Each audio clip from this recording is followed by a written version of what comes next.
Viewing other people. Okay, we're recording, guys. Well, hello there, folks. I'm here with Jon from Coingeek, who've just decided to gate crash their desk where they were interviewing other people, and we've turned the camera on them. So we've actually done a bit of role reversal here. So thanks for being such a good sport, Jon. No worries, I was already here. Good man. So tell us, how did you end up here, and what are you up to? This is a really long story. probably starts about 15 years ago. Well, give us the summary version of what it is. Let's start off with how did you get here? To London. Well, let's talk about, to Coingeek. How did you end up at Coingeek? All right, let's go back to about 2008 or something. I used to teach English at big banks in Japan. We were teaching at like Goldman Sachs, Lehman Brothers, JP Morgan, all those places. I knew nothing about finance, but because I had to teach those guys, I ended up becoming quite interested in it. And it was around 2006 to 8, so yeah, you know what happened then, right?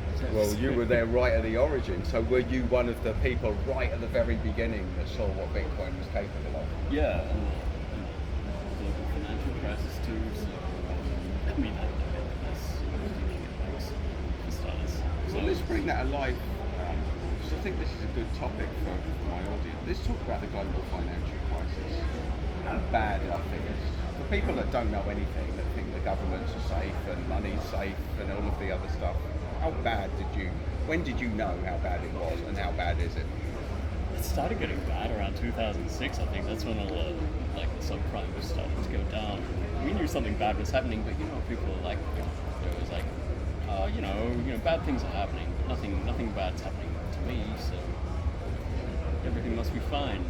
And then, 2 years later, 2008, it was becoming pretty clear that things were not fine. And I think people don't really realize how bad it got. It was only when movies like The Big Short came out that realized how close the system came to imploding.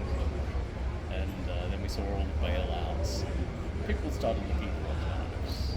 And I think I already kind of disliked banks because when you're living in a foreign country, it's really hard to do transfers and get credit cards and that kind of thing. So it's, I was sort of reading a lot about it, and then Bitcoin came along, and I just sort of randomly heard about that from a few people and thought that's quite interesting. So I started going to Bitcoin meetups that they had in Tokyo, and I went from there.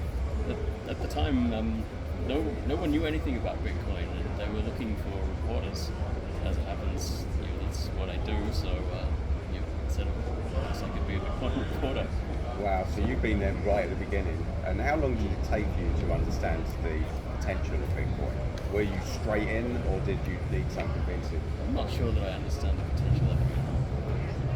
That's a fair point. Yeah. But here you are talking about it. Yeah.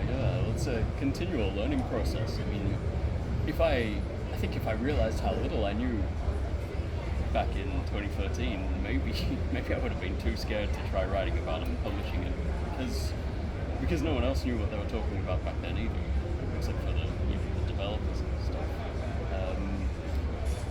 We just stepped into it. It was kind of on-the-job training. Fantastic. And what now? What's your purpose at Coingeek? Well, that's actually a very good question.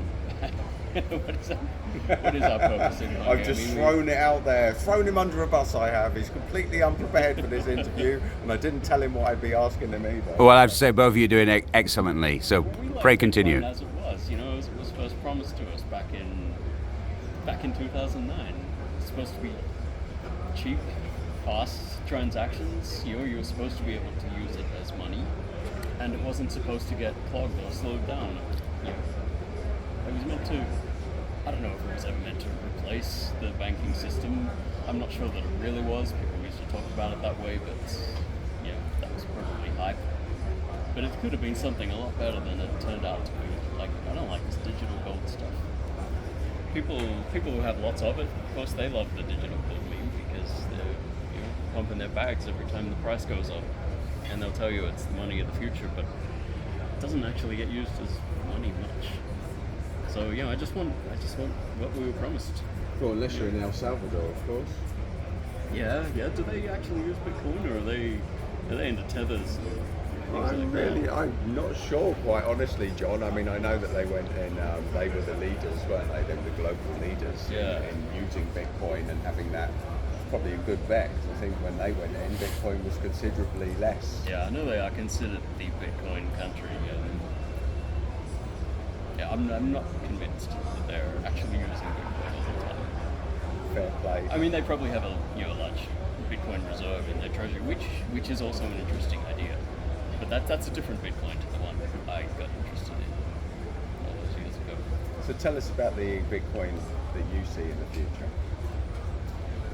Right. Well, I think not a whole lot is going to change. I think BTC Bitcoin, the one that's worth $110,000 or something, that's going to continue just being what it is now. It's digital gold. That's what they've decided. It's going to be that. Maybe some countries like El Salvador, they will try to use it as like a reserve asset. Others. Yeah, I mentioned tethers, so I think stable coins have become the currency of choice in a lot of unbanked parts of the world, and that's kind of fascinating too. But if you want to run stable coins and things like that, you need a blockchain that can actually process all the data. So that's why I like BSV Bitcoin, because it's the original Bitcoin. It scales on chain, it's fast, it works exactly the way it used to.